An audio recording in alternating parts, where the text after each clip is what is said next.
Welcome back to the IMNerd podcast. I'm your host, Frazier. I'm here with my co-host, Kenny. Yellow. And today we are doing a mailbox episode. So we do have a mailbox set up at imnerdpodcast@gmail.com where people can send us listener letters and stuff. And Kenny is holding up some Rita's, I guess, water ice. Is that water ice, King? Yeah, I just wanted to show it off to you. I got my first Ritas of the season. I got a mango gelato. Oh my God, I'm so jealous of you right now. That's my favorite one. The mango with the vanilla ice cream. Yes, sir. I'm about to Google and find out where the closest Rita's is to me right now, because after this fucking podcast, I think I need that. I haven't had Rita's all year. Did the one near you close? There was one fucking 2 minutes away from There was one literally up the street. That one closed like 2 years after I moved here, which is really annoying. Oh, yeah. One of the reasons why I thought this apartment was in the perfect location is because of that Rita's that was down the street. The closest one now, it looks like, is a little bit further away. It's still walking distance, but like the other one literally was down the street, actually. I got a little Rita's, got a little the mango gelati. Mm-hmm. Shit is. Oh yeah, it's nice out. The weather has broken, so it's not cold anymore officially. Like even the mornings are pretty warm now. I feel like you can just leave with a hoodie if you want.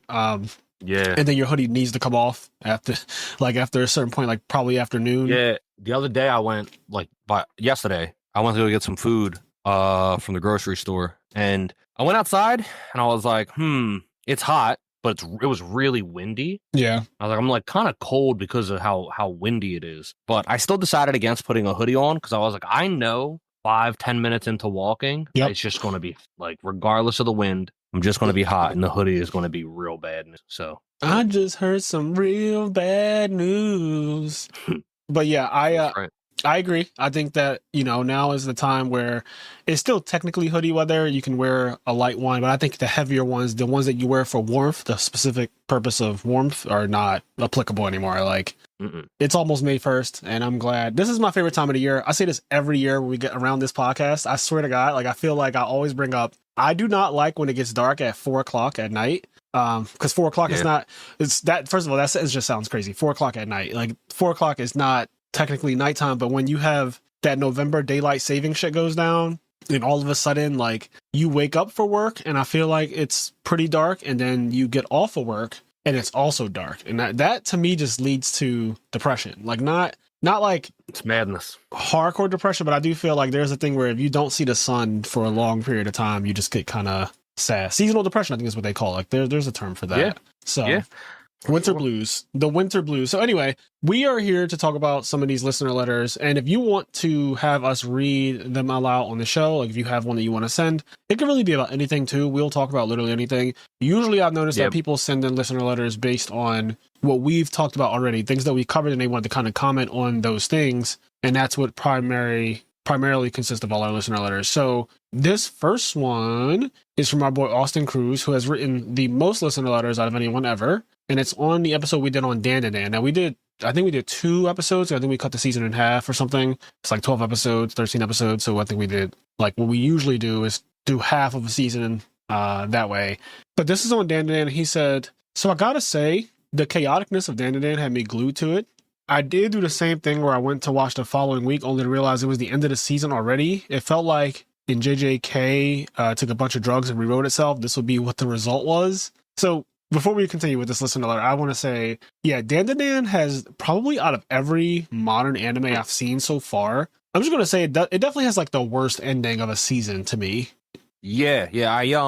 The season, the way the season ended just sucked because it didn't feel like the end of a season. It just felt like next week on Dan. Yeah. But so the season ending was really disappointing. I'd say the season as a whole, I enjoyed a lot. Same. It's just like a really silly, fun, kind of out there shonen, and it knows that it's a chaotic, like, out there kind of thing. And so, yeah, I appreciate it more than maybe some other shonens I've seen in that regard. Yeah. But in terms of ending the season, it does it worse than most of the other ones. Yeah, I just wasn't ready. It was like, this seems like the start of a new arc, right? Like, they introduced a new character, and then that whole weird thing with the dumpster toy things, that it was just weird. That whole last 2 episodes was very weird. Did not seem like the correct place to end a season. So hopefully they fix that later on. Anyway, he goes on to say, also, Kenny, me stealing my Pokemon from Pac was a reference to your dream of stealing them from Biggie. Speaking of Pokemon, you should try a Pokemon Draft League. Yeah, I don't even know. What's he talking about? Stealing your Pokemon? I think I had a dream. I don't fully remember the dream now at this point. Oh, it's coming back to me a little bit. I had a dream. I think I was like in a building, and I actually had a crazy dream last night. But so this dream that he's referencing, it's been a while, and you know how dreams like haze away. Yeah. But this dream, I was like in a building, I think, and I was like running around, and then like I like stole Pokemon, like Biggie Smalls, like Notorious B.I.G. like had Pokemon, and like I stole Pokemon from Biggie Smalls, and then like I was like running. This is and, like, the most random shit I've ever heard. It was really random. I had a dream last night where basically in the dream, like there's an emergency news alert, and the entire world, if you're on your computer, everything gets taken over, and like Donald Trump shows up. Oh my God. He announces that he's going to launch nukes, right? And so Donald Trump's about to launch nukes, and then as that happens, I get a message on Discord from Barack Obama. What? And so Barack Obama messages me on Discord, and we have this like discussion back and forth, and somehow I get leaked like the codes to the White House, because you know Donald Trump's camp has a guy that just leaks things to journalists and shit. So somehow I get added to like a text chain, and I get leaked like these White House codes from Trump's camp, and then I'm in contact with Barack Obama, and then I'm trying to give the codes to Barack Obama so he can take the White House back over and save the world.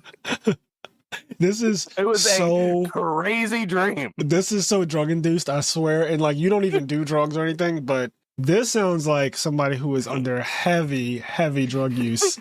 Seriously, your mind is something else. Did you eat any sweets before you went to bed last night? No, I have incredible dreams. Like literally very often I have dreams, and I have like sequel dreams. Like I have dreams that play out like movies. Yeah. And then I'll have a dream like a year later that'll be like a sequel to a dream I had a year ago, where like things are playing out. Or it'll be like I'll relive a dream, and I'll know I've done this dream before, and then the events will play out differently, and I'll try to change the events of the dream. Right. Because like it's like I went back in time or some crazy shit. I don't know. I have some crazy dreams. No, this sounds absolutely insane. But back to this. So he says, speaking of Pokemon, you should try a Pokemon Draft League.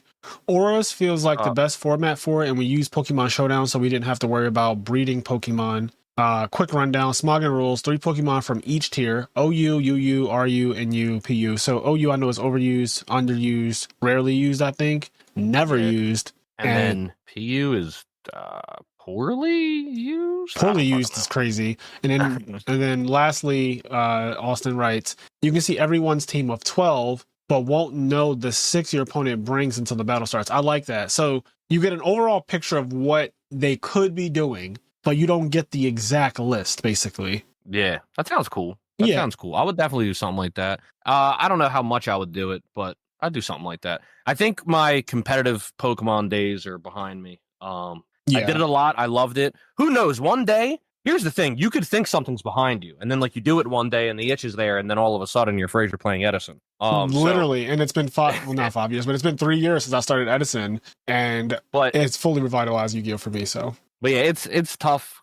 There's so much stuff to do right now that competitive games are the hardest games to get into long term, because they require so much more time than anything else. And there's a lot of games that I really like to play and that I want to enjoy, like for the podcast or whatever. Like the Switch 2 is about to come out. There's going to be a bunch of really cool single player games I want to play. And when you're playing a competitive game, it just eats up all of that time, and you can't you experience less things overall if you're into something competitive, because so much of your time has to go toward that competitive thing, and then other things like new anime, movies, TV shows, or games, you don't really have the time to experience, because you also have to work and blah blah blah, and then you have to train for the competitive thing. So anyway, I'd probably try it for fun, but I don't know how much I would actually play it nowadays. I love that you said that. That's something that I want to talk about a little bit. So you're right. I think when I was a competitive Yu-Gi-Oh player, like hardcore, sponsored by ARG, sponsored by PPG and all that stuff back in the day, in my 20s, I do remember that I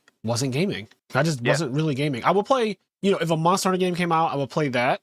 But think the number of games I played during the period of, let's say, 2011 to like 2017 when I ultimately quit Yu-Gi-Oh! Is very small. Like the list of, granted, at the same time, not many games that I would want to play came out anyway, if I'm being completely honest. Like there weren't as many games. Like when I was a kid and the PlayStation 1 came out and the N64 came out and then the Dreamcast and the GameCube, then the PS2 and like that period of time, there were so many games to play for me. Like, yeah, I just played so many games as a kid. I mean, literally hundreds of games that I don't even know I would actually like. I played Ninja Gaiden and shit like that, like Shinobi. Oh, wait, that's cool though, because think about this, because I get what you're saying, but there probably were games you would have been interested in if you were still in that gaming sphere. Like, think about like Legend of Legaia. How many people do you know even know what that game is? Yeah, right? Very niche. There's probably in 2014, there's probably like a Legend of Legaia, you know what I mean? Yeah. That you don't even know exists. Yep. But if you were gaming at that time, you would have found it and you would have been like,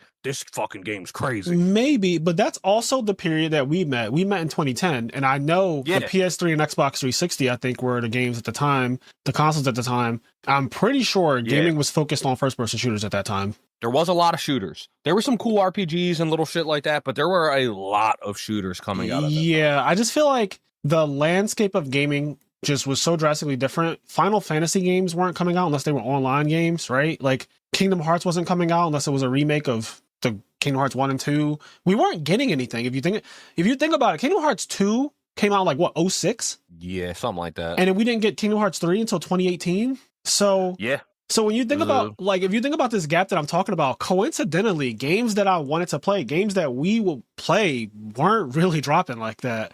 Like even the biggest games that we played were just not coming out during this period. And it's very interesting. Like, I know in that time, obviously, I'm not saying that there's nothing that came out. There were Zelda games that came out. There were fucking Monster Hunter games that came out. There were things, but I'm just comparing it to childhood. We had way too many options as a child. Like way too many options for games and I'm talking about games that are good, games that we would play over and over and over again. I just feel like every once in a while you get like, oh, this is coming out in 2012. And it's like this one game that you'll play in 2012. And then most of the time you probably spent emulating older games. I know I did. Like I emulated a lot of older games during that 2010s period. It's kind of like a dark age for me, just because I think the landscape of gaming changed so much. It's a lot better now, I would say, for sure. But but I think to the original point, if right now you weren't doing a podcast and you weren't doing YouTube, and you were balls to the wall competitive modern Yu-Gi-Oh, you probably that sounds like wouldn't have replayed Ocarina of Time. No.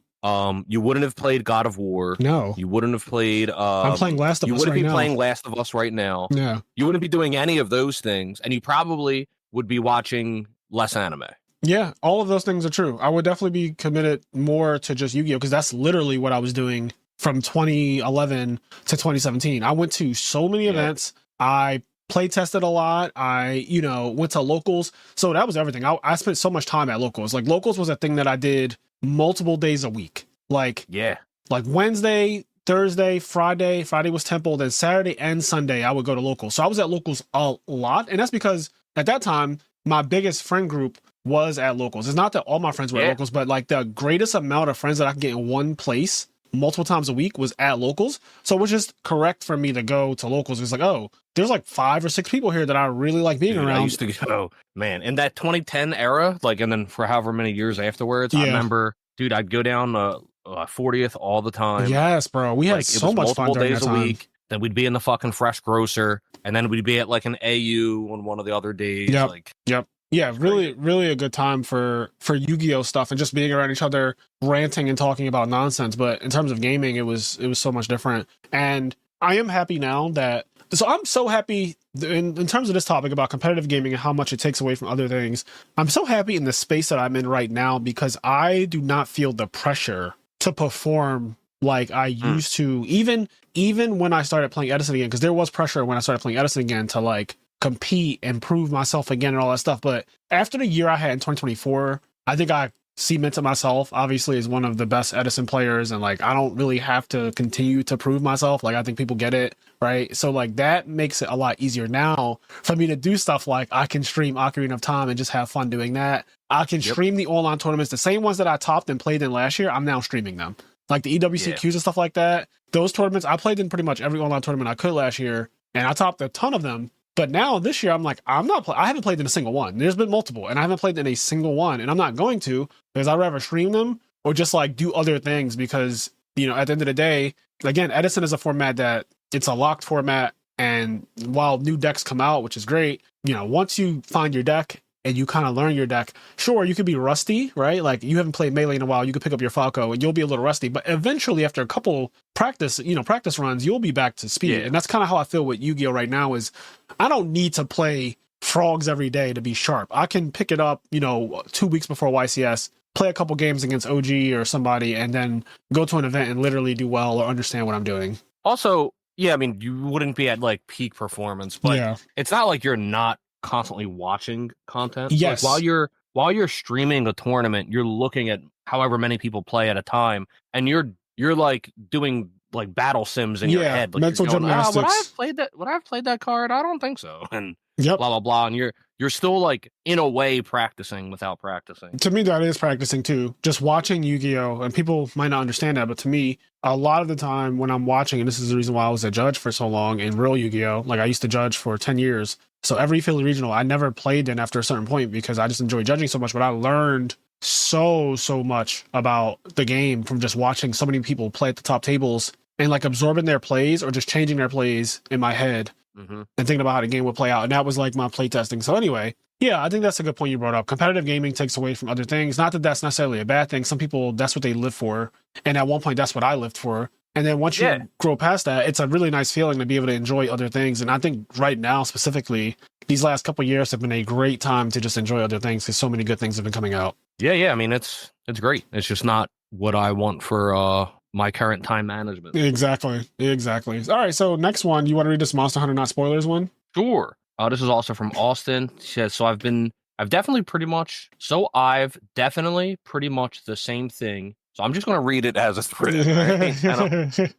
So I've definitely pretty much the same thing you guys have done and stayed away from spoilers. I really only played the beta enough to beat the monsters to get the extra items in the full game. I've played this series long enough that I'm going to get it regardless. It could honestly be bad, and I would at least beat the story, then switch back to Rise. And I technically bought Rise 3 times. That is a lot. Yes, thrice. One was the collector's physical copy. The other was the digital copy that came with the Monster Hunter Switch. And the third was while I was in Tennessee with my girlfriend at the time on her birthday weekend. Don't worry, I got the okay because she knew how I was about this series. Anyway, can't wait to play with you guys. So this must have been before. Yeah, this was February. Wilds fully came out. Yep, this was the week before it came out. Actually, 1 week before it came out. Yeah, so I've definitely bought a game multiple times. Never in that small of a vicinity. So, for example, everybody knows or that expensive. So, for example, Slay the Spire, right? Slay the Spire on PC, I got it for like $2. On my phone, it was like $5. Yep. And on the Switch, I got it for like I don't know $7. And I bought all of those. I bought Slay the Spire all those times. As I've said in the past, Kingdom Hearts has definitely got me. Like I got by Kingdom. You got so by Kingdom bad. Hearts, but it's like there's like 10-year gaps in between some of those purchases. So I'm not. But Rise 3 times in like a year or whatever, 2 years. That's a lot. That's a lot. But on PC, I'm assuming maybe you got it on PC. On PC, I'm hoping you got like one of those crazy Steam deals where you got Rise, Sunbreak, and Iceborne for like $10. Yeah, that'd be nice. Monster Hunter. So it's been out for a while now. And that first month that it came out, I think we all played it like a lot. And we all came to the same conclusion, including the entire online community, that, okay, well, there's not really much to do after a certain point. Like, you can force yourself to do stuff if you want, but if you have anything else to do, and this is what I love about right now, going back to the point of the last listener letter, and Kenny just bringing up how competitive gaming can take away from other things, but there's so many other things to do. And while I was grinding Monster Hunter Wilds, which fantastic game, love it. But while I was grinding it, it got to a point where I was like, okay, I am now a Gunlance main in this game, which never saw that coming. So that was really fun. And then, I found other weapons that I like, Charge Blade and stuff like that. And Longsword always is going to be there for me. And so I've been having a lot of fun with it. But then when YCS Houston came, which was at the beginning of April, they released Title Update 1, which was a month after the game came out. So the game came out, I think, February 28th. Title Update 1 was like April 5th or 6th. So basically a month since the game came out. Title Update 1 came out. I happened to be at a YCS. I played Title Update 1 that night. I just fought the 2 monsters. I fought the regular Mizutsune and the what's that fucking Zoshia. Zoshia. I fought those two. I beat both of them. The first one, Mizusune, was just literally under 4 minutes, and I was like, all right, well, that was a rant. And then I fought the Zoshia, and I carded 2 times, and he's fucking spamming on the last one. I was like, I don't know. Like when I got back, after I died twice, I was like, I don't know if I'm going to be able to complete this quest. And it was also 2 a.m. and Houston, which is actually 3 a.m. where I flew from in Philly, because Texas is an hour behind Philadelphia. So it was 3 a.m. and it was the Thursday night. Yeah, because that update came out Thursday night.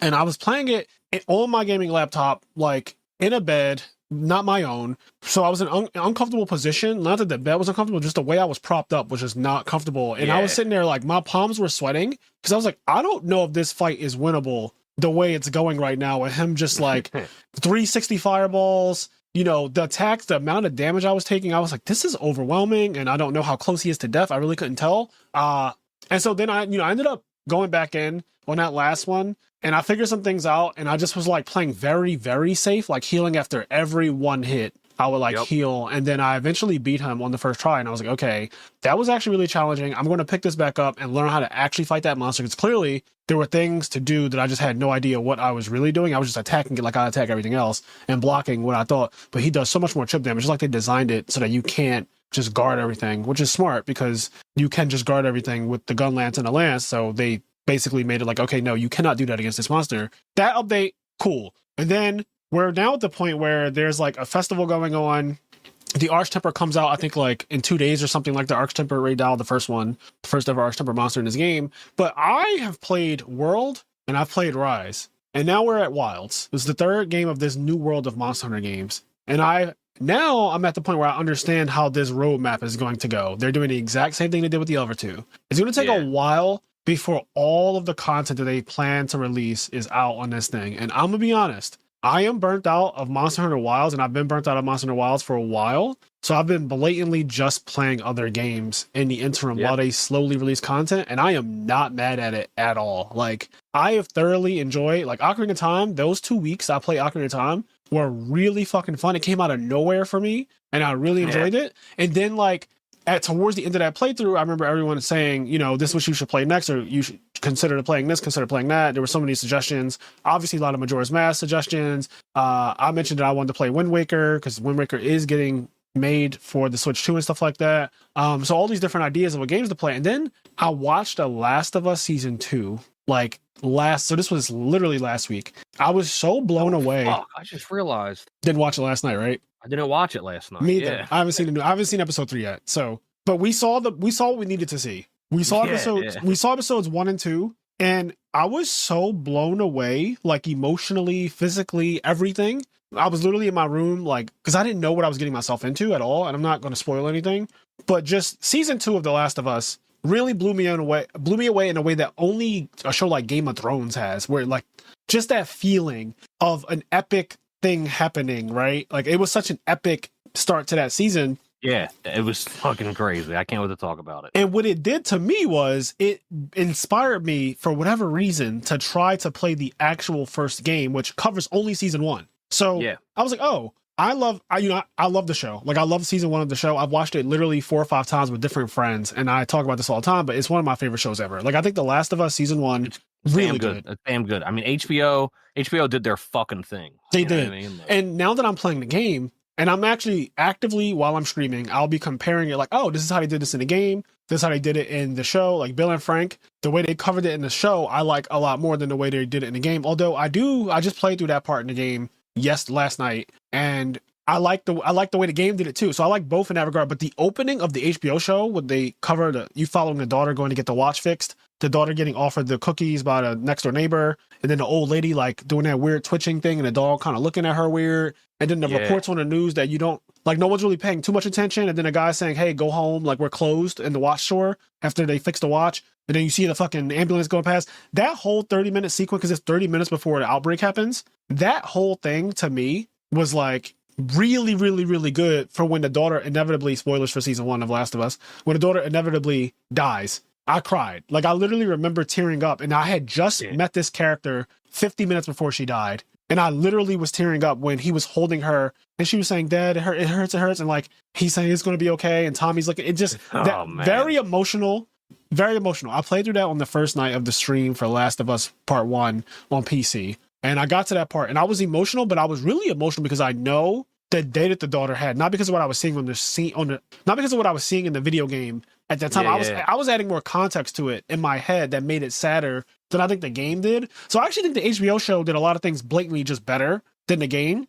And then there are things that I like about the game too that are better than the show. And so that's really cool. And I'm experiencing that right now. But this is the type of thing that I'm talking about, to the point of like, I could just continuously fight the same monsters over and over and over again in Monster Hunter. And that doesn't... Or you can do some other shit. Or I can just do something else. And that's what I've been doing. I've been doing other stuff, and now I'm playing through Last of Us. What's cool about playing through... Now, I haven't played through it yet. I do plan on doing it because I think I mentioned this before, but because of Monster Hunter Wilds, this is like actually super on topic with everything we're talking about with Last of Us and Monster Hunter, which is funny. Because Monster Hunter Wilds, I have it on PC and I have it on PS5 for Connie, and we play together, etc. But in order for the PS5 to play online, you have to get a PlayStation account. I didn't even think about that. You do have to pay for... You got to fucking pay for online. Oh, God. How much is that? Do you know? I got I'm pretty sure I just bought it for a year, and I think it was like $100 or something like that. I completely forgot that's a requirement. Too much. But it is actually, because you have to pay for the game is expensive. Yeah, it's ridiculous. I don't remember exactly how much it was, but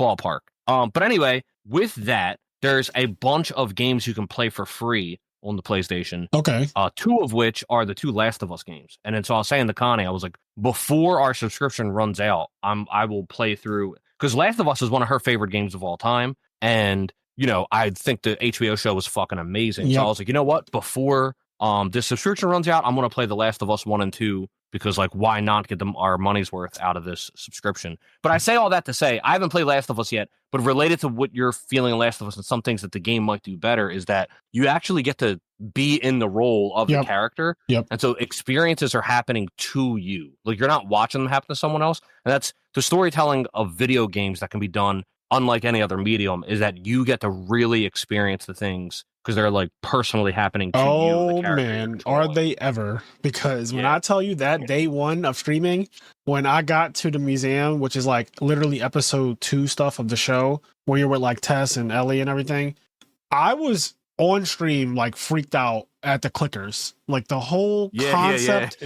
They encounter one in episode 2, and it's this big moment, which when it happened in the HBO show, I didn't quite get the gravity of it as much as I did. Now, granted, when in the game, when I got to them, I was like, oh shit, this is this part. This is those things, the clickers. These are what I heard so much about. And when you get to them in the HBO show, it's a big moment that I think without playing the game, you don't quite understand how annoyingly broken they are and how scary they are to encounter. Because in the game, they're just one-hit kills. If a clicker gets to you, they literally just you go to a kill screen if they touch you. Literally at all. There's no fighting it off. You can fight off a regular infected, but if a clicker gets to you, you literally auto die. And I really like the stakes of the game. The game is just one hit kill, basically. You don't really have your health bar is not really there, to be honest. So I like that about the game a lot. And it just is different because things are happening to you. So I have this fear when I'm moving around zombie hordes, infected hordes,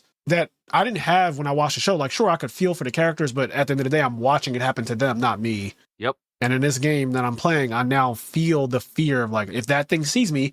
The fucking thing about this is that when one sees you, it alerts the other ones. Yeah. And they all start running towards you. It's really obnoxious, actually. They're all connected to the fucking neural network. So some of the most... It's so funny. Out of every zombie thing I've ever seen, my 2 favorite zombie things is The Last of Us and Attack on Titan. Flesh zombies. Because the way they do zombies, so to speak, is I just think so much more interesting than the way most things do zombies. Yep, I agree. The Infected is just a much better concept than Walking Dead zombies that came out of nowhere. We still don't have an explanation, at least where I stopped. I stopped when Glenn got his head bashed in, and I was like, all right, I'm good. I basically after that, I watched probably a half of a season after the Negan stuff, and I just never went back to The Walking Dead. And I don't think I'm ever going to. I heard the show started to suck really bad, and everyone who ever liked it no longer does. They're like, yeah, just stick to the older seasons or whatnot. Whenever I hear stuff like that, I'm like, yeah, sounds like I got out at the right time, and a lot of other people did. So not exactly enthused. Anyway. Excuse me. So this next letter says, and this one is also a follow-up to the Monster Hunter one. So this is basically a week after the game has come out now. And he said, you already know that this will be a rant. So I basically haven't stopped playing since Sunbreak. And also now when I'm not at home, and he says, of course, the base game is going to feel really easy to me right now. The only time I got a second cart was trying something on the Jinda Had, Superman Dive, and Focus Strike.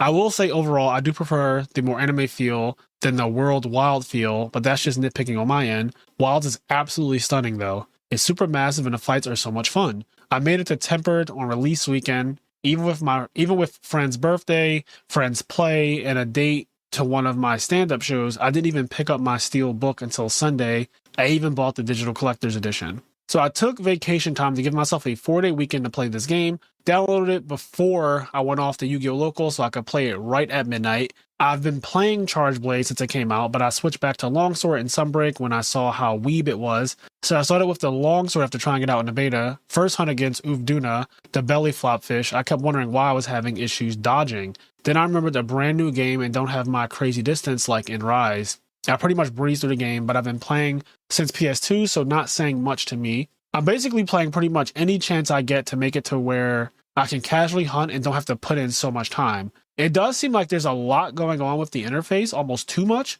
With the online, I really only use squad for the most part. That or solo offline if I'm wanting to be able to pause. I will say, I feel like a lot of the chaos that's felt in the game is kind of fitting with the story. Exploring a new land will of course be chaos or chaotic. That's why the Master Rank G Rank hub is usually more refined and such. Even the options bar has like 3 tabs where you can all look at the monster info. It does make sense as to why there's not any wire bugs, but I definitely still have the habit of pressing it when I'm knocked down. I'm excited to see what monsters they'll bring in with the updates. I'm still doing solo hunts on tempered monsters, so game is definitely easy for me right now. I'm just treating the difficulty as Master Rank prep for me. Already have a decent dragon artifact weapon with 3 2-slot gems. Working my way through the monsters to see how I want to set up my build. When I get to where I can just casually hunt, that's when I'll actually start to dive into exploring the lands more. There's just so much to do and see, but wanting to get set up first. So, I mean, I agree with a lot of this. Definitely starting off playing Wilds, and I hadn't played Rise or Sunbreak in years. Once Wilds came out, I hadn't touched Rise or Sunbreak in years, which I think was to my benefit because I wasn't trying to do wirebug stuff. I can't say that I had that same experience where like my fingers I didn't slip up and try to do a wirebug thing. I kind of just knew that wasn't a thing. But I could guarantee that if Kenny and I had been playing Sunbreak leading up to Wilds, we would have for sure had that experience. We're like, oh shit, did you try to do a wirebug thing yet? And it's like, yeah, I just tried it. Yeah. Luckily, that did not happen to me. Yeah. Something that did happen to me was before Wilds came out, I was playing Final Fantasy VII Remake Part 1 because I keep going back to that game. And after I beat Remake Part 2, I occasionally would just go back to Remake Part 1 because I want to like 100% everything. Yeah. Including like some of the DLC shit. So I had it like that one secret boss who I don't know if he fought yet. You have to fight him. He's so OD. I did not because I played the game when it came out. I 100%ed it the first week it came out, but I don't know how this works because I 100%ed the game, like have a platinum trophy and everything, but then they released more shit for it like years later, I guess. Yeah, so it's essentially like the game now essentially has 2 platinum trophies. Oh, okay, it has the base game platinum trophy and then the intergrade platinum trophy. Gotcha. So there's not as many trophies for intergrade, but yeah. Yeah, there can't be because it's not the full length of a game, but I get what you mean. As of right now, I think I have every base game trophy, and I think I have every trophy for Intergrade except like 1 or 2 of them. Yeah. And then when I feel like it, I'll go back and do that. But leading up to Wilds, I was playing some 7 Remake, and I was fighting like the secret boss they added in Intergrade. And he's so fucking hard. It's so fun. But he's awesome. And so when I first played Wilds, there was a little bit of like button confusion just in the fact that I was just playing a different action game. Yeah. So yeah, if I was playing Sunbreak, I certainly would have tried wire bugging. But because I hadn't played Sunbreak in like a year or so when that game came out, I didn't try to do any wire bug stuff. I had the exact same experience because I was playing Final Fantasy VII Remake 2, so I guess Rebirth is what it's called. But I was playing Final Fantasy VII Rebirth, and that's what I was doing the entire month leading up to the release of Wilds. And I was streaming it too, if I'm not mistaken. So I was playing that. I was having a great time, but my fingers were definitely used to that game. So when I started playing Monster Hunter, there were points where I would accidentally put my weapon away. because I was trying to do something else that you would be doing in Final Fantasy. Like I would press the wrong button because the attack button being like R1 in certain games is always interesting because I was playing God of War as well. Like I played Ragnarok, so you attack with like the trigger stuff a little bit in that. It's just weird. Like it's different. It's weird. Wasn't really too used to that, but yeah, now I don't know. Now I'm just kind of like, I love Monster Hunter, but I really want to wait until more content's out. And I keep looking at what they're releasing to see if it's the right time for me to jump back in, because I know when I jump back in how I do it. I'm going to play 16 hours a day. And what's going to happen is if there's not enough content, I'm going to burn myself out of the little bit of content that they're releasing. Like they're sprinkling little bits here and there. I'm just going to play for like literally one weekend, like give it. So in a weekend, for me, a weekend is Friday, Saturday, and Sunday. So I have a 72-hour period. And that 72-hour period, I can literally play 40 hours, if not more. And in those 40 hours, if there isn't really 40 hours of game there, I'm going to be like, play it, burn out. Then they'll release another little smidge of gameplay. And then I'll go back to it. And I don't want to do that to myself. So I'm like, I actually just kind of want to wait a while and then jump back in when it's like, yo, you got to get this. I don't have Zoshia's armor. I don't have a Zoshia weapon. I don't have a Mizusuni armor. I don't have a Mizusuni weapon. I don't have an Arch Temper anything. I mean, no one does. But like, I don't have any of that shit. And they're only releasing one of the Apex's Arch Temper mode. They're going to release Uvduna. They're going to release New Udra. That's something I wonder about. And like, I'm sure it'll be fine. But like, when Arch Tempered Raydal comes out, I'm obviously going to want to do the fight because he's like a limited time fight. You can only do him for like a day or like 2 days or a week or however long it is. I don't know. Yeah. And then he's going to go away. Obviously, he's going to come back at some point, but it's like I don't know when that is. Yeah.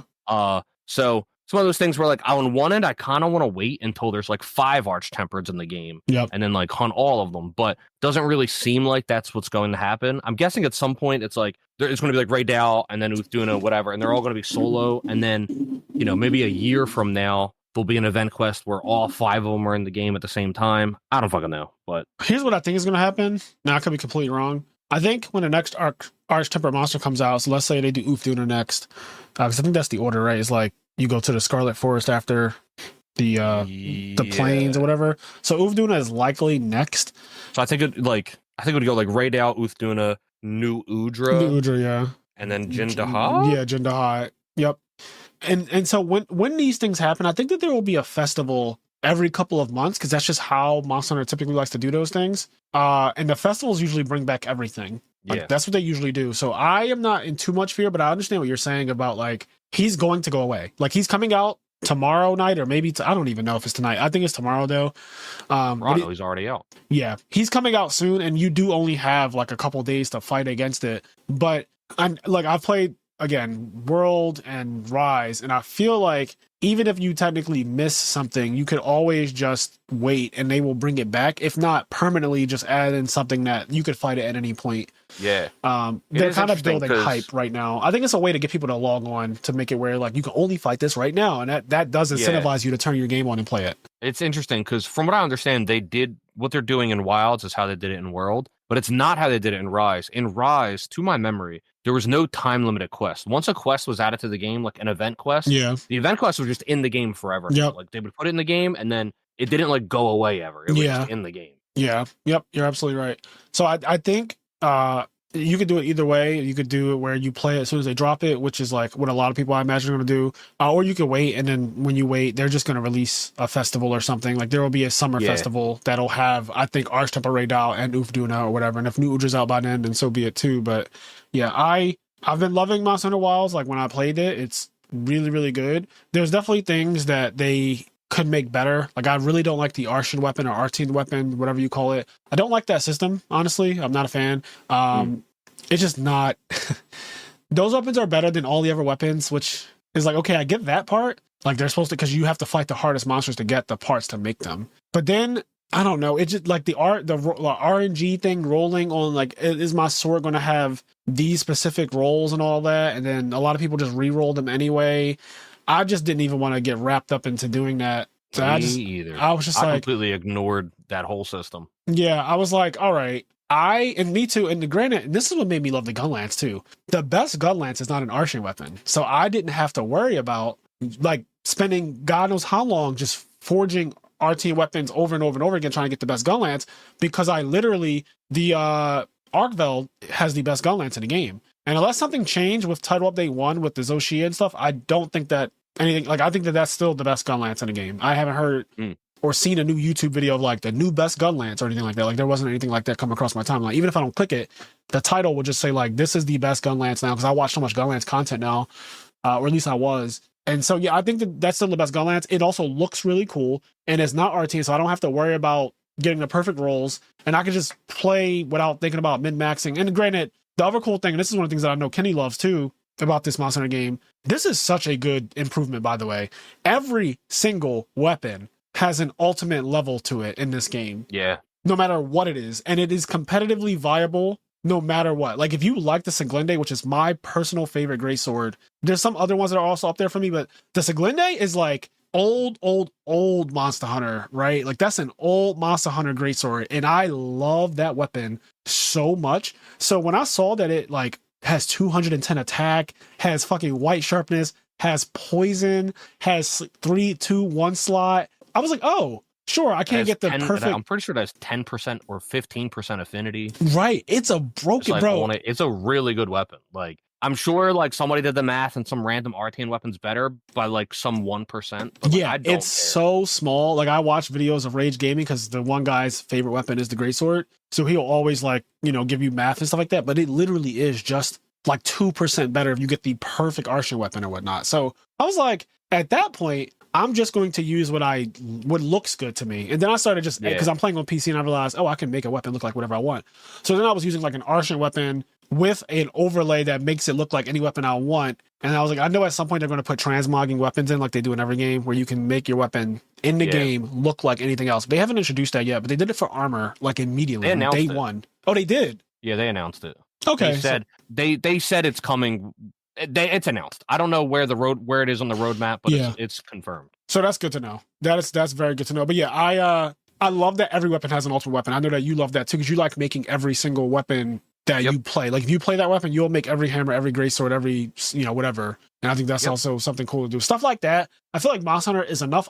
It's open enough where you can make your own goals and your own things that are fun for you to do. And that is what I like. I like that there isn't a specific goal that everyone has to follow. We all have like our own way of playing the game and what we like to do. Some people craft every single thing, or like they do every single challenge quest or arena quest, and they want to get like a really high time on it. They get like an A or whatever on every single one with every weapon too, because you can literally get like certain awards on your guild card that only exist if you do all 14 weapons with an A grade. Like, that was in every single game where you get a specific trophy basically for doing that. That's not easy. That means you have to literally play all the weapons. And like, I used to do that on the games that were handheld, like, because in fact, in the handheld games, you had to do it with all the weapons, because there were certain armor pieces that you got that only unlocked if you beat every single arena quest with a grade above like C or something. You would get this specific helmet that gives you it was called the Sword Saint Piercing. I'm starting to remember it now.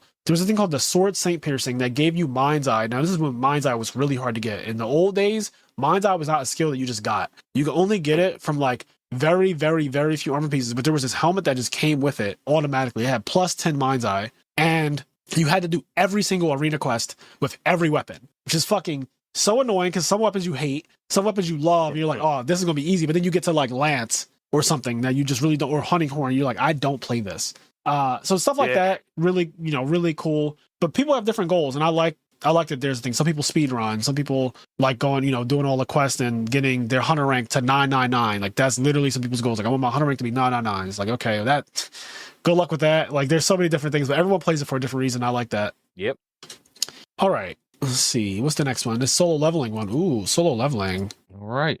So solo leveling season 1. He says, I've literally read the manga twice. Once before the series started. The second time, I was just reading up to where it was on season 2 to try to figure out where they'd stop. Couldn't stop myself and read through it again. I think one reason why I enjoyed the series so much is because it reminded me a lot of another Korean manhwa called The Gamer. Both start with certain people gifted with powers. The MC started seeing names, titles, and the levels of his friends and family with no idea how it worked. It seems to be a popular trope like isekai with manga. Season 1 really is a prologue to the actual story. A lot of things will be explained later on in the story. It really kind of turns into a bit of a mystery until then as well. I have my own personal nitpick gripes, but overall, it does adapt the manga pretty well. honestly, video game power is probably the most broken power that I've ever seen. Yeah, so you can kick this one off, Kenny, in terms of Solo Leveling, because I know even you, when you watched season 1, you were like, I enjoyed season 1, but I do want to understand like why and what this is. Like why did this happen? What are these powers? Like why does he have them? Where's the story going kind of thing,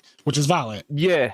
I mean, I'd be interested to see like is it just going to be like he's got magical video game powers and this never really gets explained? Right.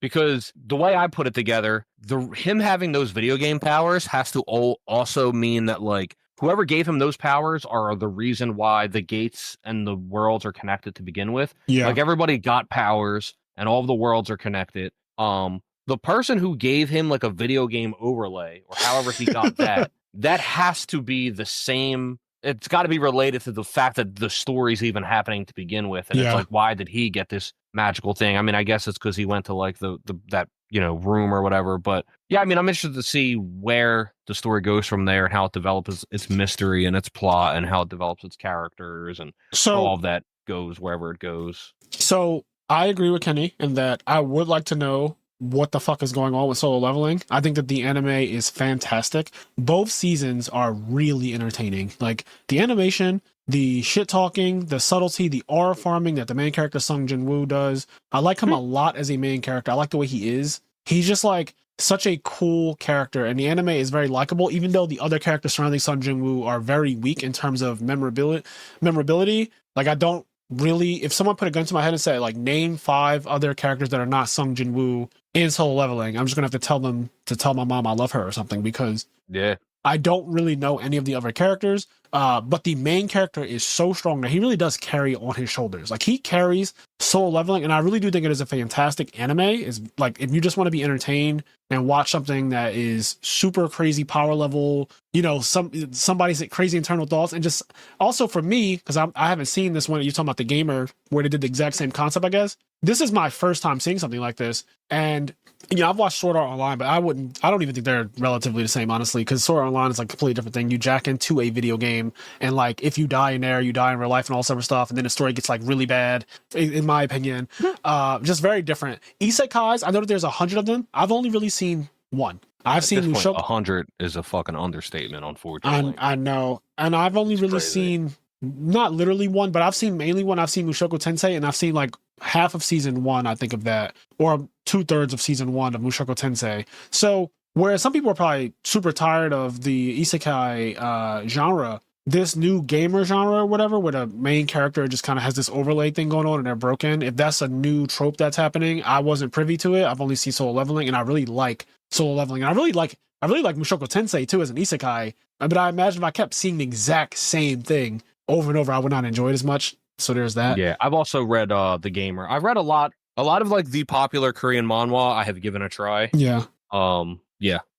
We can talk more about that when we talk more about various Korean manhwa. So level season 2 or whatever. So in terms of the mystery of Solo Leveling, and I was thinking about this as Kenny was reading his listener letter out, about how shonens in general go, and how, manga, every single good manga that you read is going to have a mystery to it that doesn't get revealed for a long time. Every single good one. Like, I don't think there's a single good show or manga that I've read where there's not some, like, especially if it's going to go longer than like Death Note, because Death Note is very short comparatively. But if we're talking about Attack on Titan, look at how, spoilers for Attack on Titan, look at how long it took to find out that there's a fucking world outside the walls that is completely normal. Yeah. Like, there is a bro, that's the end of season 3, I think. Like season 3, part 2, they go to the shore and they see the ocean, and it's like this huge reveal that there is just a regular ass world out there that they're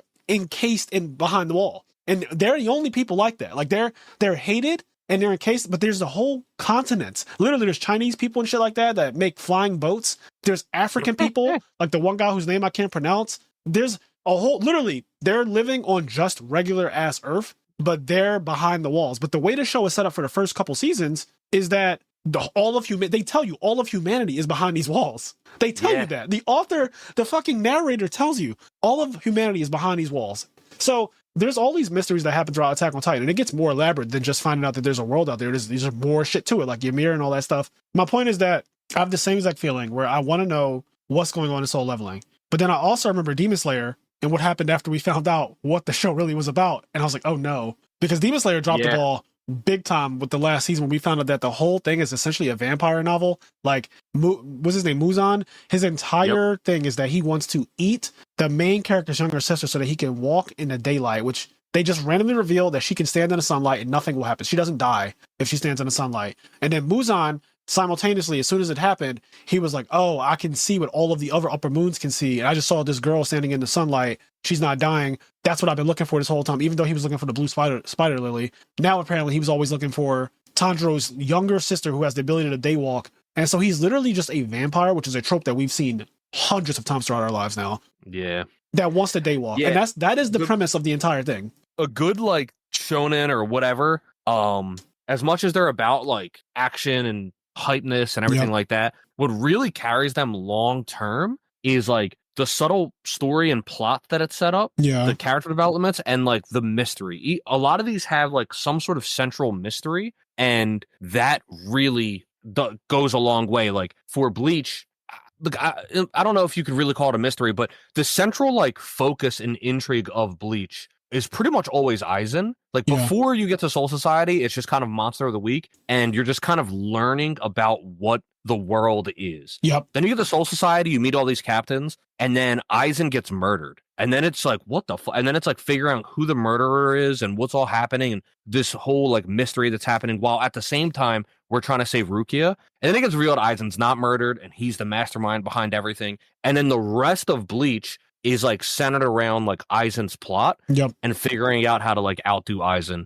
And until we get to like the end of regular Bleach, and then after that is like Fullbringer and 1,000-Year whatever war. But most of Bleach's setup is around Aizen. And then even after Aizen, when it goes into like the Quincy's and stuff, it is Aizen kind of sets the stage for that, where he says like the throne is empty and he talks about the Soul King. Yep. The arc that directly follows that is like what Aizen talked about. Yep. So he's kind of like the central everything in Bleach, right? One Piece, it's, you know, the One Piece and the mystery of the world. And you keep getting new reveals after every major arc. There's an in-between arc, which I arguably love more than a lot of the main arcs, honestly, because those are just so epic. They only last for a couple chapters, but you learn so much about what is really going on in One Piece, and it's such a good feeling. Yeah, there's so much cool stuff. Even like Fairy Tail, in Fairy Tail, it's the mystery of like where all the dragons went. Like one day, like there's like these key characters like Natsu and other characters that are like, they know Dragon Slayer magic. Yeah. And it's magic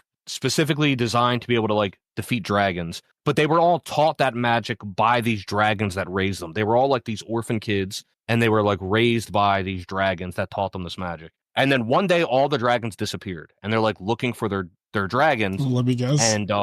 And it's just like super interesting, and like what happened to the dragons. And then there's like this cool little wrinkle because like Natsu's like 19 years old, and then there's like this spell that's put up where it's meant to keep out like the Hokage. And it's like everybody over the age of 80 like can't walk past this barrier. And it's mainly to keep like the Hokage out. Yeah, of, like how where this fight is happening. Gojo was kept out by a barrier in JJK. Yep. But it also ends up keeping Natsu out, who's only 19. Yep, and it's like, why the fuck is it keeping him out? Why did it keep Natsu out? Yeah, so, I wonder why it kept him out. It's just like, I've never watched Fairy Tail at all, but you talking about this is so funny because I'm just like guessing some of the plot lines, and it's so blatant to me, like where this is going. Like as soon as you said where the dragons go, I'm like, yeah, okay. Like where the dragons go? Okay, yeah. Where did they go? Huh? Where the fuck did they go? Why can't Natsu enter this place that people over 80 can't go into? Knows?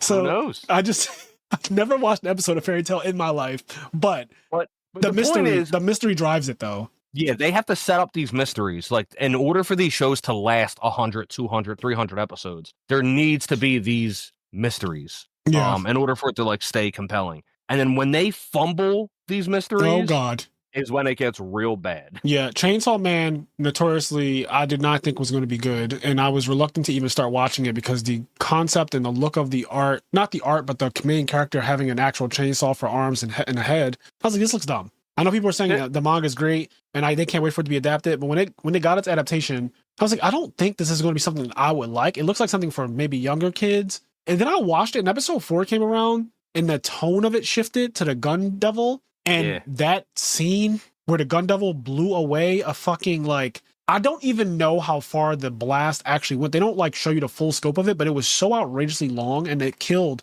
everyone in that line. It just changed the way I perceived the entire thing, and the tone of the anime changed. And Makima and her abilities and that shit she was doing at the top of that temple, she's like, take me to the highest point. Everything about that just, so that built up a bunch of mystery all of a sudden that wasn't there before. Yep. Like, it was like, wait, what am I watching? And then I was intrigued. And then next thing I know, I was like, damn, I actually really like this show. JJK, Gojo, the eyes, the limitless, Sukuna, he's the king and all that, of all the curses. Like, what, like, how did that happen?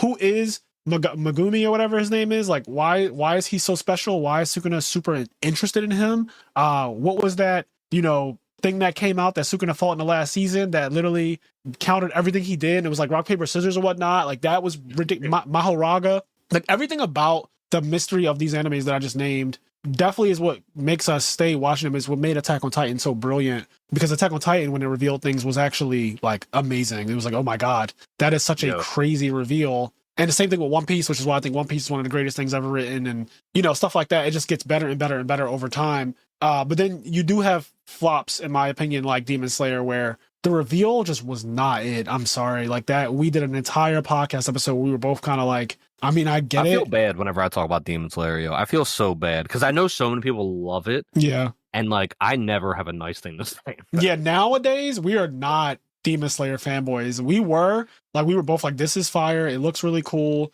It was never anything out of the ordinary in terms of the shonen that we've seen throughout our lives. Like, it wasn't groundbreaking in any real way, but it was beautiful to look at, and it had a good enough story, at least in the beginning, to be like, okay, this is something I want to continue to watch. And then the big reveal happened, and we know that this is the final season coming up. And I was like, oh, so this is the entire premise of this? Like, this is actually what it's about? Yeah, it's a shame because, like, I don't say this lightly. Like, people hear me hate on Demon Slayer a lot, that it might get overshadowed. That there's at least 2 times that Demon Slayer made me like legitimately tear up. Yes, and which is not easy. Episode, what is it, like 17 or whatever? 19, whatever. I think it was season 1. Yeah, but yeah, when the Hinogami Kagura, like that, and then like you see his dad like doing the dance and like his dad talking to him and the song and everything like that. That made me tear up. That was like a super emotional moment. Him saving his sister, and then when Rengoku, the stuff with Rengoku, and it was specifically. Yeah. It was specifically when his mom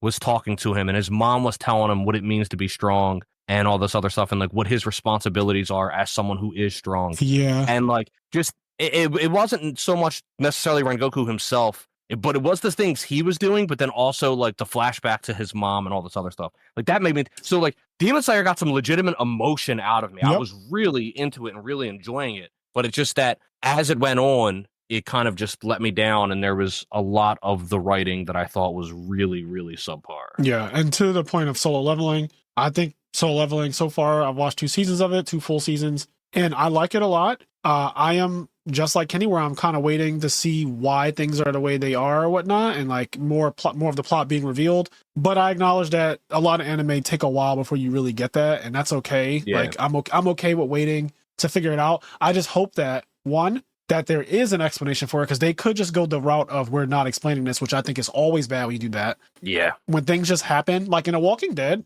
again, I don't know if they ever really tell you how the world got this way. Nah. Like, I know when in The Last of Us, what makes The Last of Us so good is that the HBO show, this is not in the game, of course, but in the HBO show, it literally, scene 1 is like a 1980s interview with I love it. It's like a doctor talking to a guy, like, one of those nighttime talk hosts, whatever, like talk show hosts.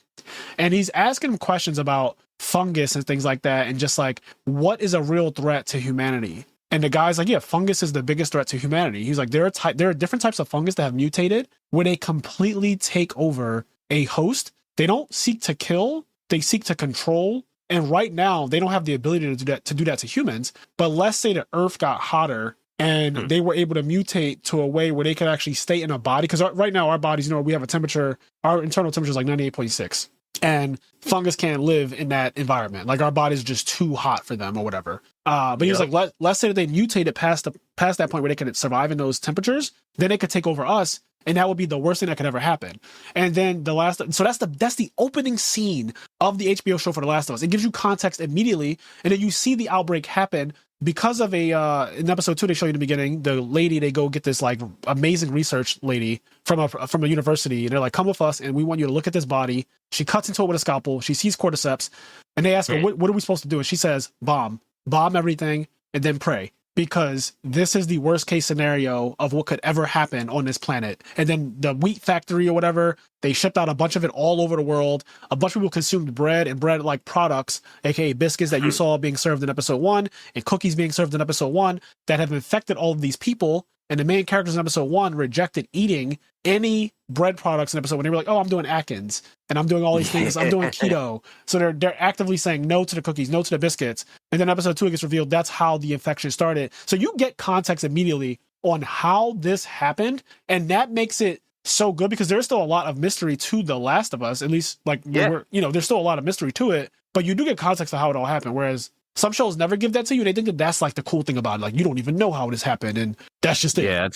I need my story to become a story at some point. At some point, it has to be more than just Monster of the Week, or what you call Bleach. Yeah. Like Bleach in the beginning was very just Monster of the Week. And then the Aizen thing happened. And it definitely, I'm sure even, your young teenage self, when you saw that Aizen plot point reveal, was like, oh shit. The tone of Bleach changed drastically when that happened. Completely. Yeah. So, all right. I really like Solo Leveling though. I plan to watch season 3 whenever it comes out or whatnot. I think they said season 3 of Solo Leveling is coming out at the end of this year, which is crazy. That show is coming out very fast. For the animation too that it has, I don't know how they're doing that, but whatever. Yeah. Okay, this next one. Oh, this is long.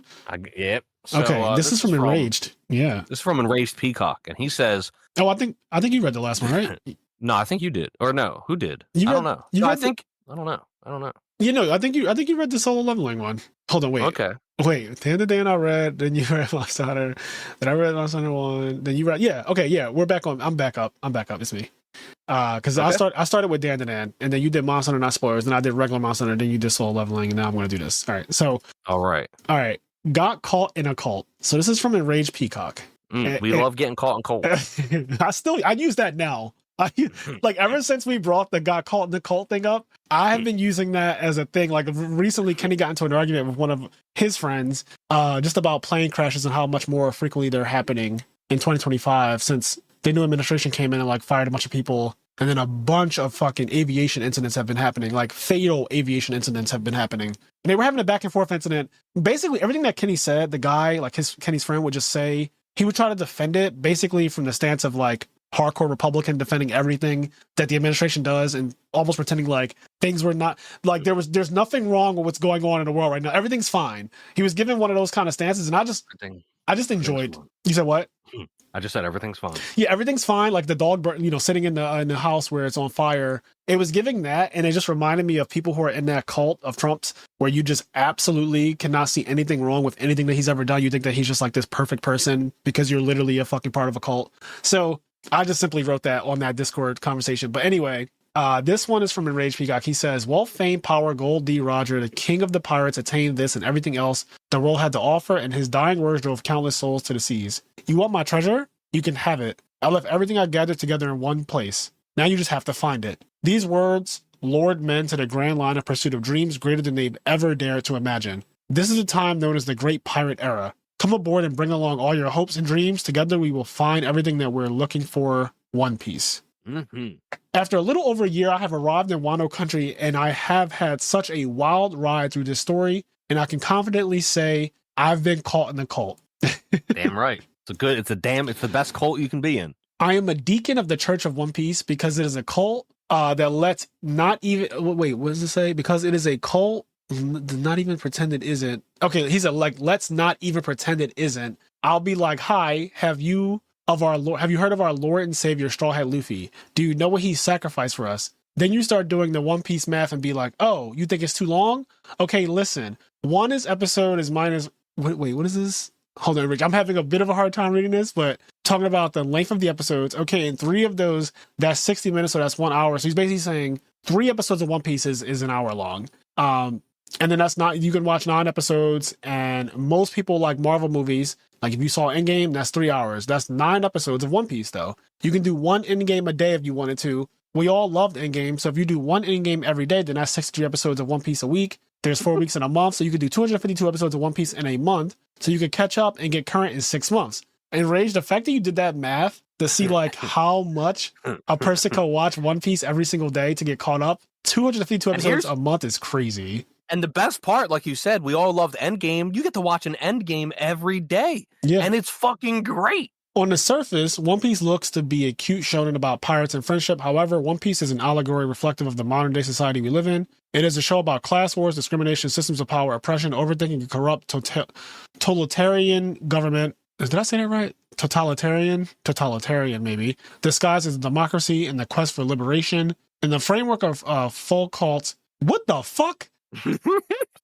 I don't even, some of these words, epistemological, constructivist, and historicist theories, the world government and navy control the narrative in which the celestial dragons have maintained their power and reign over the world for centuries, and have suppressed academics and historians through extremist, totalitarian measures in order to reinforce their power. Those who seek the truth are persecuted through any means necessary as they pose a threat to the status quo. The protagonists appeal to viewers through their idealistic views of liberation and equity, exemplified through simple, relatable mediums such as friendship and dreams, and my man Brooke trying to see everyone's panties. I can't express enough. Thank you both for being the reason I embarked on this journey and being able to witness the greatest story ever told. If being a member of the Straw Hat Cult is wrong, then I don't want to be right. Regards, Peacock D Enraged. So, first off, I don't know where you copy and pasted that last paragraph on Peacock, but that shit is so funny because some of these words, like I was like, wait, what is going on? Like, what is going on here? But Kenny and I obviously agree. Like, we love One Piece. We think that it's also the greatest story ever told. It is just so good, and I would like more people to watch it. But what has made me more patient, and I just told this to one of my friends today. So I've been preaching. It's crazy how much of a devout One Piece follower I am. My one friend was like, I started watching One Piece, and I'm 200 episodes in, and he was like, I am having a bit of a hard time because I just want to get caught up, and I realize I'm still 800 episodes away and the animation still sucks where I'm at. He's like, I do, the story's still good and everything like that, but he's like, I really wish that like they would remake it or something. I was like, oh, well, you're in luck because they are actually remaking One Piece, and you could, if you want, you could just wait. And everyone is going to be a fan when they remake One Piece with 2026 animation. Like, that is going to be a thing. I'm chilling, bro. Like, when I tell you, when One Piece gets remade, when the remake comes out, and assuming the remake, like, wants to go the distance, and, like, however many years it will take, but get caught up to Toei,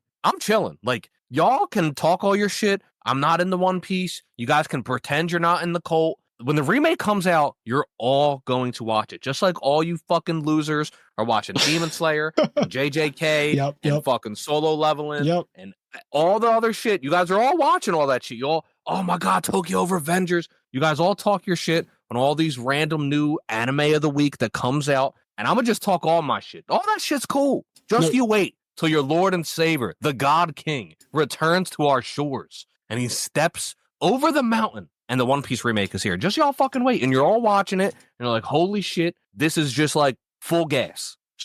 Yeah, Kenny is right, 100%. I think everyone, and I've been saying this too, I just think everyone's going to be a One Piece fan whenever the remake comes out. Because the main thing that holds people back is filler, right? There's like padding and filler issues. And there's also the old animation because it came out in the early 2000s.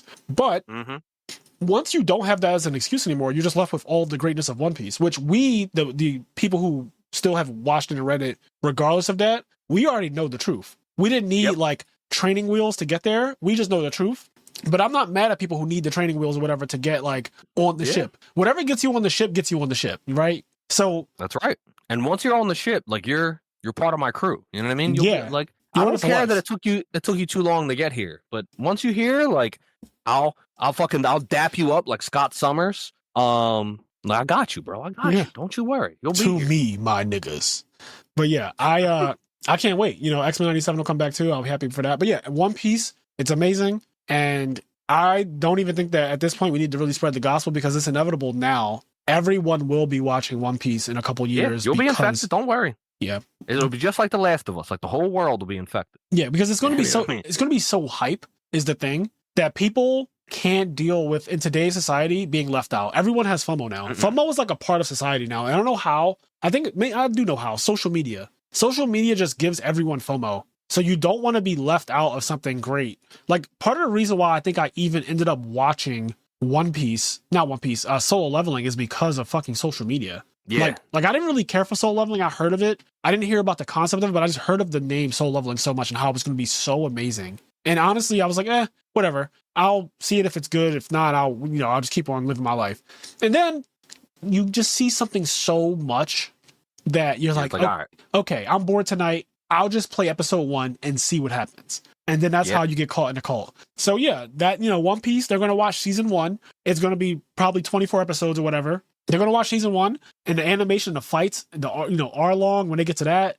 When they get to a couple seasons of One Piece, everyone is going to be like, oh my God, I can't wait for the next season of One Piece. How people are talking about Bleach right now, even though I don't get it. But they're talking about Bleach right now every time it comes out. It's like, oh my God, Bleach is so crazy. Like, new season, blah, blah, blah. Yuhabak. And it's like, okay, wait till One Piece does that. Y'all are going to be losing your fucking minds. So it's the best. All right. Next up. And then one day, maybe I'll get blessed with a new Hunter x Hunter season. Maybe. Yeah, Hunter x Hunter is in my top 5 anime ever. And I really would love for that to pick up. And it's kind of like Game of Thrones, the last 2 books. Like, they're never coming out. I kind of feel the same way about Hunter x Hunter. I'm not going to lie. Yeah.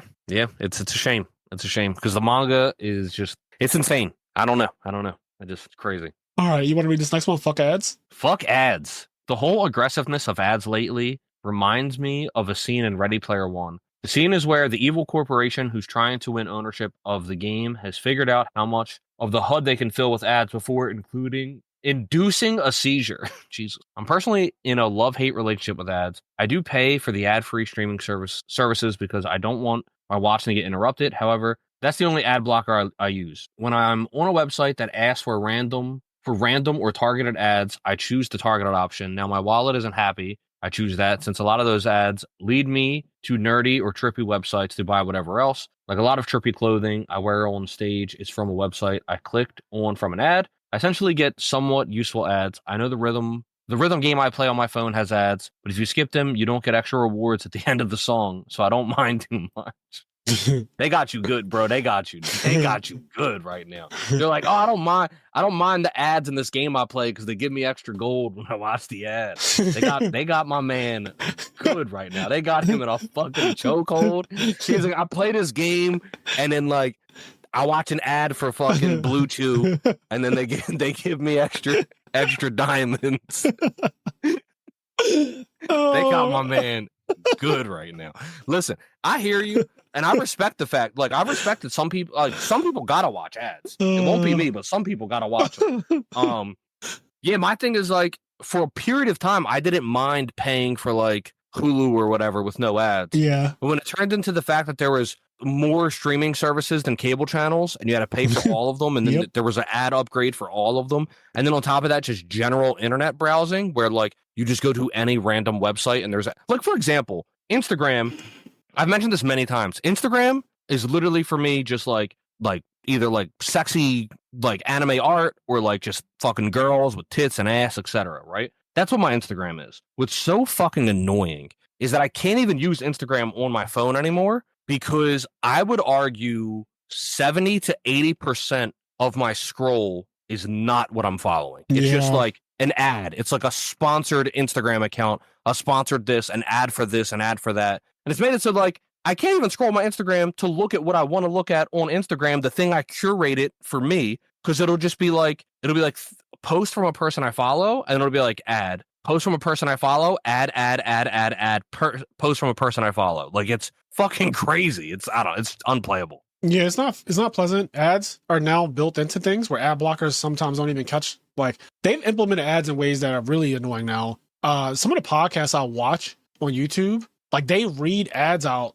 So instead of it cutting to an ad where ad blocker would catch it, the podcaster himself is like doing an ad. And it's really annoying because then I have to manually skip it, and I don't like having to do that. But now all my podcasts, except maybe one of them, literally has several ad breaks in the middle. That's true. They just have ad block. Like, we don't have. I didn't notice this too. Our podcast, we don't have like, at least if you listen to it on YouTube, that's on you. But for people who like listen to our podcast, Kenny and I don't do like ad reads every. Yeah, we don't have any ad reads, sponsor breaks yet. Yeah. If you want to sponsor the podcast and you want to give us a little bit of money, right? I'll talk my shit for you. Yeah, we'll do a Blue Chew. Unless you're Raid Shadow Legends, fuck you. Oh God. I'm sorry. I guess see, I only want to do ads for things that I actually can see myself using, or I actually use. And I know that a lot of podcasters, especially when it's guys, do Blue Chew and stuff like that. But I don't have erectile dysfunction, so I don't. No, it's not for. So I've never used it. I don't know, but from what I heard, it's not for erectile dysfunction. It's more so it just makes you even harder. Is that true? Is that what it's supposed to do? From what I heard, it's not that like it's necessarily. I mean, I guess it can help you get hard if you're not getting hard, but it's more so it makes your erection even fucking harder, and you're like a goddamn rock just ready to. I don't rumble. like how you're saying. I was going to use a different R word there, but I went with rumble instead. Please go with rumble. Rumble's fine. Rumble's great, actually. Like rumble for an R word is great. When talking about sexual things, like rumble is just like so good. Like, oh man. So but anyway, if Blue Chew sent me a free sample and I got to try it and I got to test run the product, and I'm like, all right, I'll do an ad read for it. I'm so afraid because I know how the human body works. You can develop a dependency on things. So I always was under the impression that like if you started taking Viagra, right, to get like a 4-hour erection, you'll need it. And I don't want to have a dependency on something that my body naturally can do. So yeah, also, Blue Chew was always. I don't know if Blue Chew is FDA approved. Like I think like Viagra, you have to get a prescription through a doctor. You definitely can't buy it at CVS. I'll tell you that. Like you can't just go up and buy fucking Viagra. So you're right. Yeah. I think you need like a legit prescription. Whereas Blue Chew, I think I can just go on the internet and get it sent to my house. I think you can, yeah. The way they make it sound in those podcasts, you definitely, can just go on Blue Chew's website and order it like Manscaped or some shit. And if that's the case, I don't think it's fully FDA approved in that regard. I could do a Manscaped. Manscaped could sponsor us. I love like different shaving kits and stuff like that. I would use that. Yeah. And listen, man, well, I'm down to do some sponsors. I would love to do for YouTube videos. Like there's one YouTuber that I think does good ad breaks because like he really makes an ad. He doesn't just like read it like, oh, but right. He like makes a commercial and it's fucking awesome. And like I would love to do something like that where I like fucking make a commercial and it's like it got personality. Yeah, you script it out that makes sense with your brand. Yeah, exactly. I follow a couple channels like that as well. By the way, your stream is paused for me. I can't see you.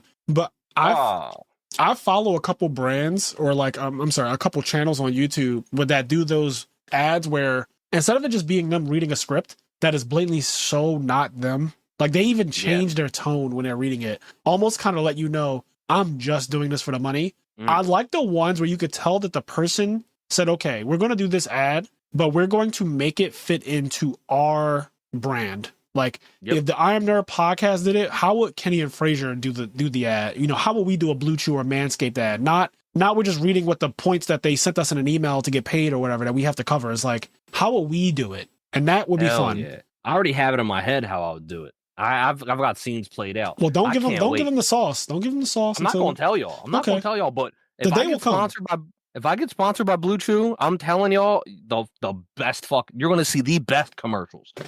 That's the thing. You got to make the commercials fun to watch. Yeah. And you're going to get some fun ones. I could see it. I could totally see us just being absolutely ridiculous for the sake of selling some fucking erection pills or whatever, Hell yeah. So anyway, fuck ads. I hate ads. I have ad blockers installed in everything that I have. And I actively try to cut down on them as much as possible. Every time I see somebody using a computer and they don't have an ad blocker on, I just get like, I feel the need to tell them about it. I go out of my way to tell them, hey, can you go up to the top and then click on extensions, then click on manage extensions, then go to the search bar, type in ad block, and then that first one with the hand held up, download that, click add to Chrome, and now your life is better. Like I've improved your life in a significant way that you don't even realize yet, but I'm going to walk away from you, stranger, and your life is going to be so much better because I was in it. Yep. Like on my phone, I only use, I pretty much don't use YouTube or Reddit or anything like that in the app anymore. I just only use them through Firefox. Because your Firefox has ad blocker built in. Yep. Yeah, smart man right there. So, Austin, I also agree, just like fuck ads. Ads are annoying. I did ask a lot of people, do they have ad blockers installed? Because some people I think don't know. Some people just play Dueling Book and they go on like Format Library and they go on all these other websites. I'm just naming ones that we use in the Yu-Gi-Oh community, but people go on these websites and they don't even know that they don't have to deal with the fucking intrusive pop-ups on the left and right of the screen the entire time. That when me and Kenny played that one episode of Master Disaster where we didn't have an ad blocker, that was horrible. It felt like it was lagging the website. Like it coincided when we would have lag. The ads coincided with those exact moments, and I was like, "Oh shit, is that what's happening?" It's a factor. It definitely is a factor. So Fuck ads. All right, and here is the last one. This one is from Enraged Peacock as well. It has a huge picture of fucking Hamtaro, and it does have a big ass picture of Little Hamsters, Big Adventures. All right. So he says, "Dear my favorite male online entertainers, I have seen a funny trend going around online, and I'm curious to hear what y'all response would be. For $1 million, you have to fight any anime character, and if you win, you get the $1 million prize. Gentlemen, choose your fighters. For me, it's an easy pick, and it's not even close. I'm only 5'6". I've been in fights. I've been stabbed. Damn. Grew up and still live in the shitty part of town, work in construction. I grew up with the mindset to be a warrior in garden instead of a gardener in a war." Oh, damn. I get it. So be a warrior in a garden instead of being a gardener in a war. So I say with the most, and I mean utmost confidence, that I could easily earn the millie by fighting my man Hamtaro. I'm going to be honest. I don't know if that's true. Hamtaro's kind of wild. Hamtaro is crazy. Really? I've never watched it. That little man can get work done. It says Little Hamsters, Big Adventures. Are you going on Big Adventures? No, I don't go on Big Adventures. You know what I mean? I go on Little Adventures. Listen, I'm just saying, Hamtaro, that might not be the best choice. Here's what I'm going to say real quick. I'm going to just run in here. Questions like these, they always need more structure.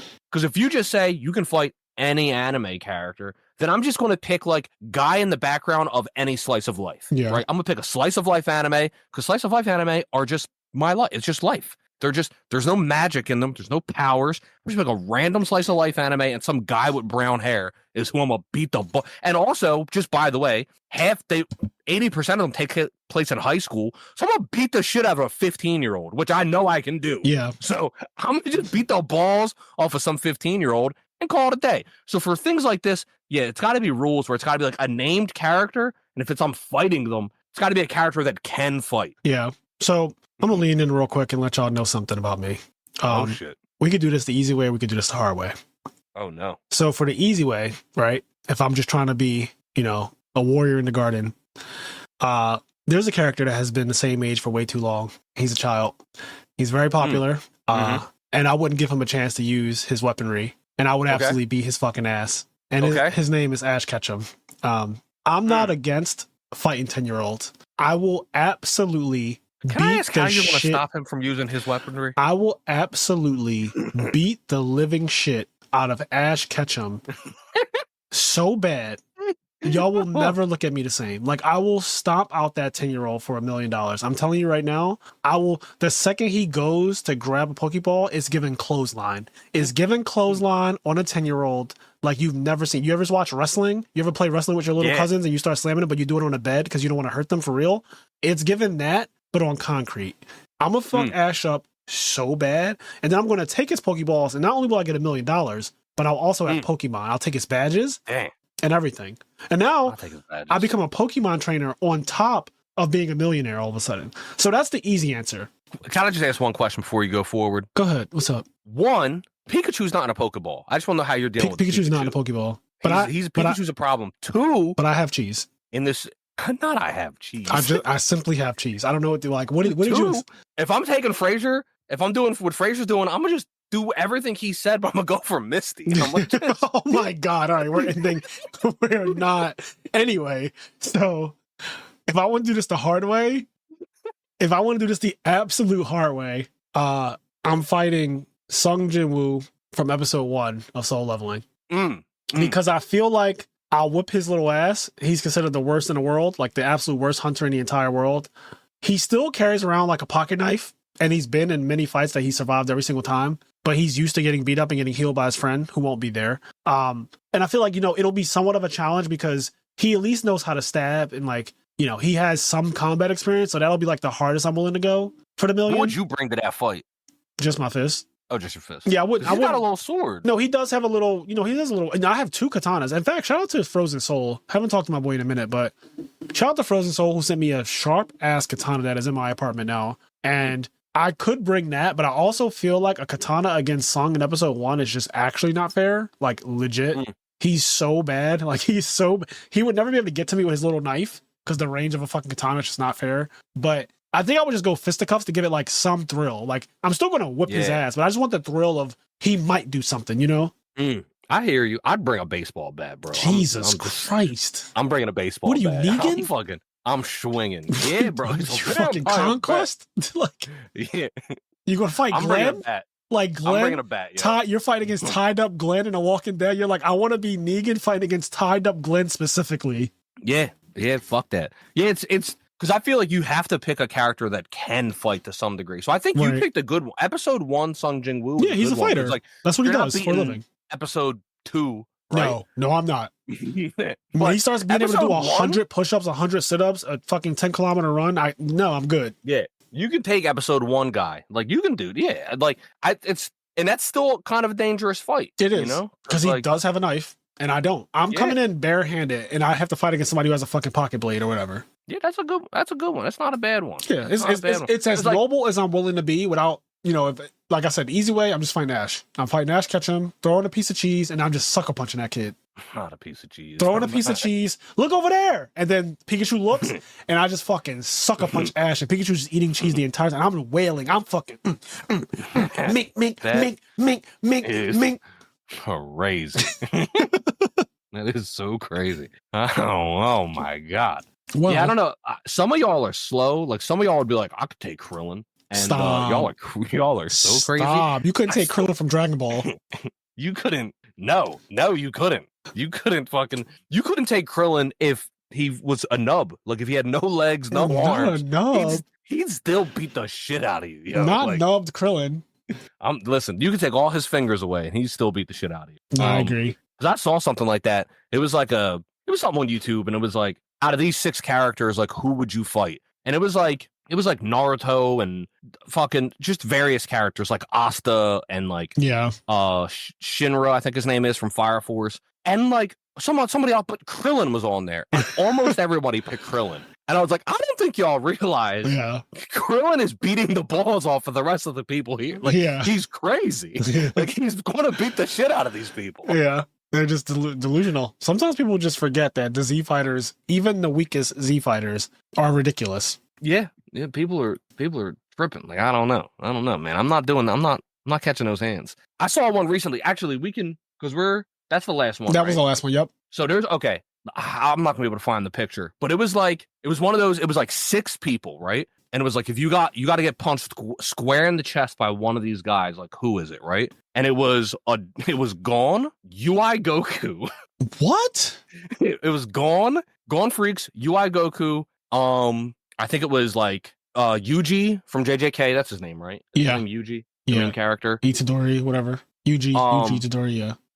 Yusuke. I think one more character who I can't remember, and then Neji. And you have to get punched in the stomach, it said? You got to get punched in the chest by one of those 6, although I can't remember the other one, so it's one of those 5. Well, you named Neji at the end, and Neji doesn't throw punches, so I'm probably just taking Neji because Yusuke literally punches on people a lot. Like, he puts hands on people for no reason. Yusuke actually starts off with fisticuffs, and I don't want to get punched. So it's not Yusuke. Gon literally has an entire attack based on him punching you. Like, his entire basis for his Nen is that he charges up a punch. That's what he does. Yep. So it's really given. In Asta, I watched. Did you name Asta? I don't know if you named. If you didn't, even if you didn't name him, I forget. But I think maybe Yusuke. Like I said, Yusuke does punches. Itadori is known to be like, before he even got Sukuna's fingers in him, which sounds crazy. Yeah, sounds so crazy. But before the Sukuna incident, he was already considered above human level with the athleticism that he had. So I'm not taking a punch from him either. He was catapulting and throwing that shit like a mile away. They said he was like an Olympic level human. Yeah. And he's like all of 15. Yeah. He threw a catapult so far, like he broke the world record. I was like, all right, I'm good. So yeah, Neji, while he does have chakra and all that stuff, and he could technically power up his punch, Neji just doesn't throw punches though. Like, he just does not. He's never thrown a punch in Naruto. So I looked at that list, and I also chose Neji because, like, first of all, like, I think one of them was like Luffy, and he's got gear 3. Stop. So, no. So I think Luffy was on the list, and so I looked at that list, and I was like, the only answer is Neji. Yep. Because all of these other people are going to put a hole in my chest, and Neji's going to make me go limp for an hour. Yeah, which is fine. I go limp for an hour all the time when I sit on the toilet for too long. Yeah, I'll happily take a punch from Neji over, I don't know, UI fucking Goku. Like, I don't know why he was. Yeah, I don't know why that was one of them, but you notice I didn't even bring that up when I was doing my like pass through. Like I didn't even acknowledge that you said that because like Ultra Instinct Goku is not like in a list of things that I'm willing to go against. I'm just never doing that one, like no matter what. No. So No. hard pass. But that brings us to the end of our mailbag episode. So thank you guys so much for listening to this episode of the podcast. If you want us to read your listener letters out loud on the show, please send them to imnerdpodcast@gmail.com. Again, that is imnerdpodcast@gmail.com. There is also our email address is like in the description of every single episode. So if you have a hard time,